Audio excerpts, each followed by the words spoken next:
Assalamualaikum warahmatullahi wabarakatuh. Saya Tutus Retno Larasati dan teman saya Ais Muhammad Ar-Rasyid dari kelompok 5 akan menjelaskan tentang muhasabah.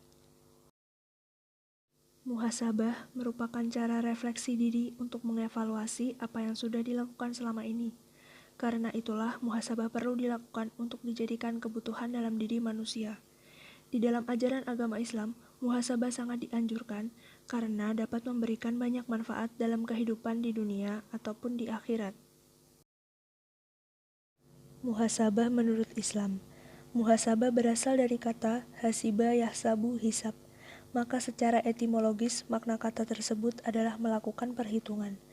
Sementara dalam terminologi syar'i, makna muhasabah sendiri adalah upaya mengevaluasi diri sendiri dalam melihat kebaikan dan keburukan serta aspek keseluruhannya. Evaluasi atau introspeksi diri tersebut terhadap hubungan hamba dengan Allah, hablum minallah, hubungan dengan manusia, hablum minanas, serta hubungan manusia dengan dirinya sendiri, hablum minannafsi. Muhasabah menurut Ibnu Qayyim al-Jauziyah merupakan suatu sikap yang selalu menghitung atau menghisap layak atau tidak bertentangan dengan kehendak Allah, sehingga terhindar dari perasaan bersalah yang berlebihan, cemas, dan lain sebagainya. Menurut Ibnu Qayyim al-Jauziyah, munculnya gangguan jiwa atau gangguan mental pada manusia disebabkan karena kosongnya hati atau jiwa dari mengenal dan mencintai Allah. Sehingga ketika jiwanya kering dari nilai-nilai spiritual, maka akan mudah dikuasai hawa nafsu sehingga hati menjadi sakit atau mati. Menurut Ibnu Qayyim, muhasabah ada dua macam. A. Muhasabah sebelum beramal, yaitu dengan berpikir sejenak ketika hendak berbuat sesuatu dan tidak langsung mengerjakan sampai nyata kemaslahatan untuk melakukan atau tidak. Al-Hasan dan Al-Bashri berkata, semoga Allah Subhanahu wa Ta'ala merahmati seorang hamba yang berdiam sejenak ketika terbetik dalam pikirannya suatu hal. Jika itu amalan ketaatan pada Allah, maka ia melakukannya. Sebaliknya, jika bukan, maka ia tinggalkan. B. Muhasabah setelah beramal. Ada 3 jenis, yaitu 1. Introspeksi ketaatan kepada Allah. 2. Introspeksi terhadap perbuatan. 3. Introspeksi tentang perkara yang mubah atau sudah menjadi kebiasaan.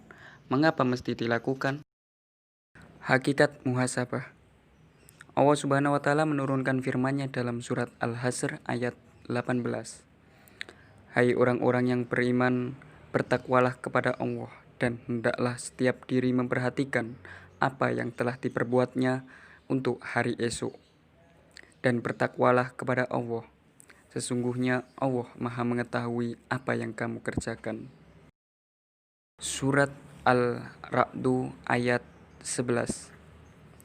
Bagi manusia ada malaikat-malaikat yang selalu mengikutinya bergiliran, di muka dan di belakangnya. Mereka menjaganya atas perintah Allah.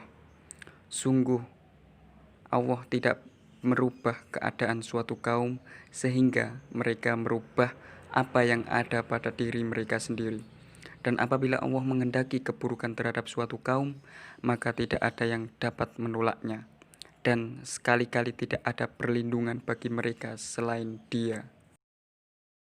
Rasulullah Shallallahu Alaihi Wasallam juga bersabda mengenai hal ini dari Syaddad bin Aus radhiyallahu an dari Rasulullah Shallallahu Alaihi Wasallam bahwa beliau berkata, orang yang pandai adalah yang menghisap, mengevaluasi dirinya sendiri serta beramal untuk kehidupan sesudah kematian.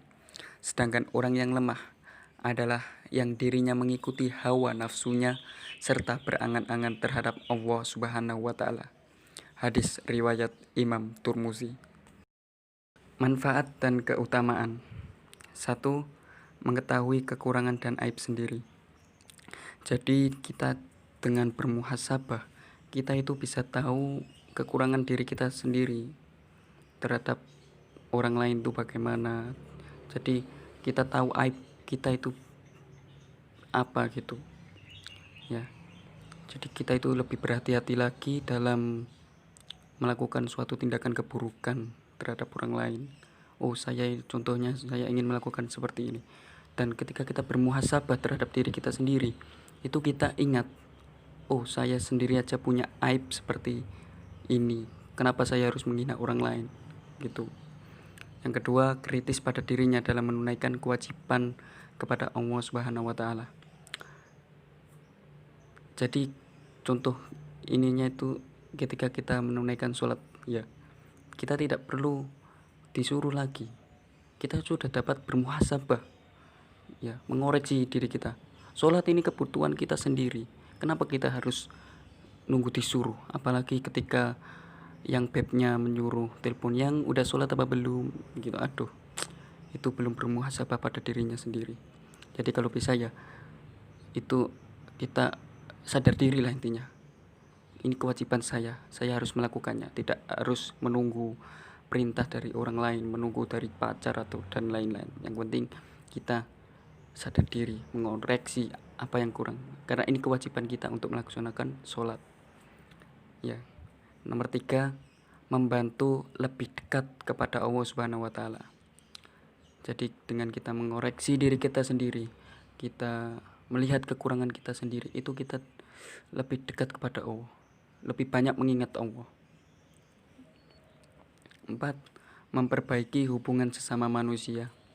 Nah ini, sebelum kita melaksanakan apapun, sebelum kita melakukan apapun, kita itu melihat, mengoreksi diri kita sendiri. Oh, kita saja begini, apakah apakah kita akan melakukan kepada orang lain? Kita memikirkan 2 kali untuk sebelum berbuat gitu. Ini tujuannya bermuhasabah. Nomor 5, terhindar dari sifat munafik. Nah, ini ciri-ciri orang munafik kan kita tahu sendiri kan ada berapa itu. Gitu. Jadi sebelum kita melaksanakan gitu, berpikir 2 kali lebih untuk melakukan apapun kepada sesama manusia, memperbaiki hubungan antar manusia, silaturahmi antar manusia, itu kita berpikir 2 kali sebelum melakukannya. Ini pentingnya bermuhasabah. Nomor 6, semakin terbuka pintu ketundukan kepada Allah Subhanahu wa taala.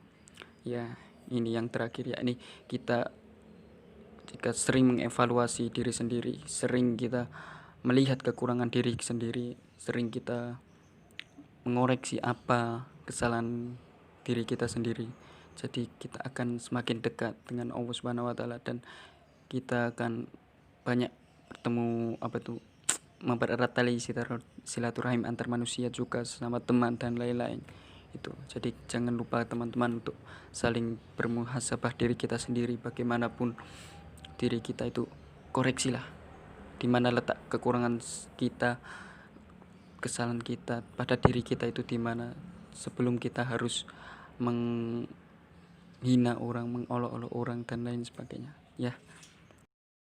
Sekian yang dapat kami sampaikan. Terima kasih. Semoga bermanfaat. Wassalamualaikum warahmatullahi wabarakatuh.